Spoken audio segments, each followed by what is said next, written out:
రాజకీయాలలో సంయమనం అనేటువంటిది చాలా ముఖ్యమైనటువంటిది. ఎందుకంటే ఒక వ్యక్తికి ఎస్పెషల్లీ హింసాత్మక సంఘటనలప్పుడు సంయమనం వహించాల్సి ఉంది. నోరు అదుపులో పెట్టుకోవాలా, బుర్ర అదుపులో పెట్టుకోవాలా, చేతులు అదుపులో పెట్టుకోవాలి.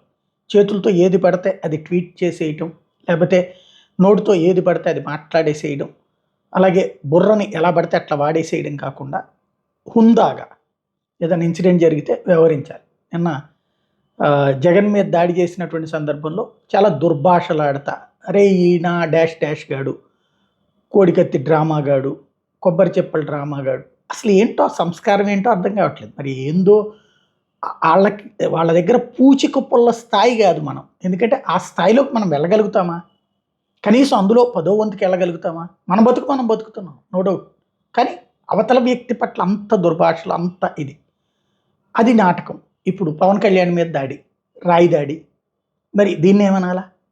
నేనైతే ఏది నాటకం అన్నా. ఎవడికో ఈ ఈ రెచ్చగొట్టుడు ప్రసంగాలు, లేకపోతే కనుక కొడితే తప్పు లేదు అని, నాయకులు కొడితే తప్పు లేదు అని ఒకరినొకరు రెచ్చగొట్టుకుంటున్నాం. దాని పర్యవసానం ఏ నాయకుడికి సెక్యూరిటీ లేకుండా పోయినట్టుంది. ఇప్పుడు ఆలోచించుకోవాల్సింది, నాయకుల భద్రతకి ప్రమాదం తెచ్చే అంతటి రెచ్చగొట్టుడు ఉపన్యాసాలు అవసరమన్నది.